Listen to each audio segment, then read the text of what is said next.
Justice delayed is justice denied.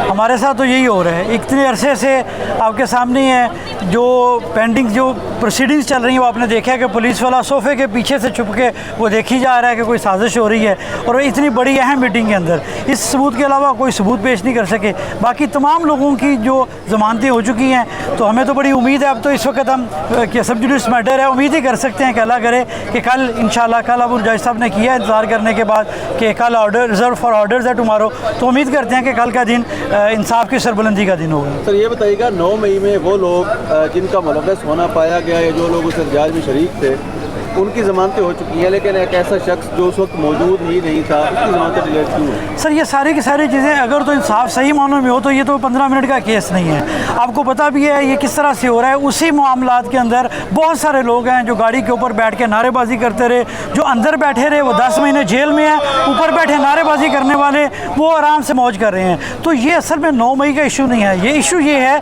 कि आप इमरान खान के साथ क्यों खड़े हैं, और इशू इमरान खान है। तो इमरान खान तो हक़ की बात कर रहे हैं, इंसाफ की बात कर रहे हैं, और हम भी उम्मीद करते हैं 26वीं तरमीम के बाद जो अदालतों का हाल हो गया वो आपके सामने है। लेकिन इसके बावजूद भी हमने अदालत का हर दरवाज़ा खटखटाना है। हम दरवाज़ा खटखटा रहे हैं और यहाँ से उम्मीद करते हैं कि हमें यहाँ से इंसाफ मिलेगा। सर ईद के बाद तहरीक चलाने का इंडिया दिया गया था, अनाउंसमेंट की गई थी। अभी रिसेंटली ईरान और इसराइल के हवाले से जंग के बाद खान साहब ने 2 हफ्ते के लिए तहरीक मुखर की है, लेकिन हम मोबिलाइजेशन कोई नहीं देख रहे हल्कों के अंदर। कब से शुरू की जाए? देखिए 2-3 चीज़ें इसके अंदर है। खान साहब की जो इस पे अपदाद दें कि उन्होंने जिस चीज़ को देखा है दूर से देख लिया कि ये क्या होने जा रहा है, और उन्हें पता है कि वो मगरब को उनसे ज़्यादा बेहतर कोई नहीं जानता है। और इन्हीं 2 हफ्तों के अंदर जो डेवलपमेंट हुई है, जिस तरह से ट्रंप ने वहाँ पे अमेरिका ने आकर डायरेक्ट उनकी साइड्स के ऊपर हमला कर दिया और पूरी दुनिया को जो है वो जंग के दहाने पे ला खड़ा किया है, तो खान साहब ने इसी वजह से कहा था। असल चीज़ ये है कि जो अवाम के मुंतखब नुमाइंदे हैं, अगर वो बाहर होंगे तो वो अवाम के हकीकी मानों में आवाज़ बुलंद कर सकेंगे। हम तो उसे अमन का इनाम देने जा रहे थे और उस अमन के इनाम वाले ने जंग शुरू कर दी है। तो ये खान साहब जो असल में हकीकी नुमाइंदे हैं, जो मुस्लिम दुनिया की आवाज़ हैं, उनको बंद किया गया। शायद मैं तो समझता हूँ किसी वजह से बंद किया हुआ है, लेकिन एट द एंड हम यही कहते हैं, ज़्यादा नहीं बोल सकते, अदालतों के बाहर हैं, कि उम्मीद करते हैं कि हमें इंसाफ मिलेगा। सर वाशिंगटन डीसी में एक मुलाकात होती है, उसके बाद ट्रंप साहब की तरफ से ये बयान आता है कि हमारा इत्तेफाक हो गया है, ख़ासतौर पर ईरान इसराइल के मामले में। तो एक तरफ पाकिस्तानी हुकूमत है जो ईरान के साथ खड़ी है, एक तरफ ट्रंप बयान देता है कि पाकिस्तान हमारे साथ साथ कर रहा है। इसमें क्या कहते हैं? अब इसमें क्या करें, आपके पास वो सारे के सारे सहाफ़ी जो हैं आपके साथ जो मीडिया पे आके जो फजीलत बयान कर रहे थे कि ट्रंप को समझा दिया गया 2 हफ्ते तक वो कुछ नहीं करेगा। आपको पता है सारे सहाफ़ियों ने बड़ा खुल के आके कहा, और ख़ास तौर पे वो काला चैनल या आज़ाद चैनल के ऊपर आके सब ने ये कहा कि ट्रंप ने बड़ी अच्छी तरह से समझ लिया अब 2 हफ्ते कुछ नहीं करेगा। वो 2 हफ्ते तो क्या 2 दिन नहीं हुए, 24 घंटे के अंदर वहाँ पे अटैक कर दिया गया है। तो असल में वो लीडर्स जिनके पीछे पब्लिक बैकिंग होती है, जिनके पीछे अवाम होती है, आवाज़ उनकी होती है, और जिसके साथ अवाम है, जिसके साथ विल ऑफ पीपल है, जो हमारा आइन का प्रियम्बल कहता है कि चूज़न रिप्रेजेंटेटिव हैं, जो लोगों की मंशा और लोगों की मर्ज़ी का जो लीडर है वो जेल में नाहक कैद काट रहा है, तो वहाँ से जो आवाज़ आएगी वो हकीकी कौम की आवाज़ होगी, हकीकी कौम की तर्जुमानी करेगी। इमरान खान साहब का मौक़िफ़ मुख्तलिफ टीवी चैनल्स पे पहले की वीडियोज़ मौजूद हैं और चल भी रही हैं, लेकिन हुकूमत अभी भी बाज़िद है कि खान साहब का जो मौक़िफ़ है वो लाजमी तौर पर ईरान और इसराइल पे आना चाहिए। हम बतौर नुमाइंदा PTI का क्या मौक़िफ़ है? इमरान खान साहब का मौक़िफ़ बतौर वज़ीर-ए-आज़म भी आ गया हुआ है, और उस वक्त भी आया जब उनके ऊपर ये आपके हामिद मीर साहब ने कहा कि जब जनरल बाजवा ने इंटरनली कहा कि इसराइल को मानने की बात की जाए, तो इमरान खान ने ब्लेटेंटली इनकार किया, और उस इनकार के बाद ये दरार शुरू हो गई। जो 1 पेज था वो उसके बाद से डिस्ट्रीब्यूट होना अलग से होना शुरू हो गया। तो इमरान खान का मौक़िफ़ तो उस वक्त भी ये था जब वो इक़्तिदार में थे, और अब भी वही है,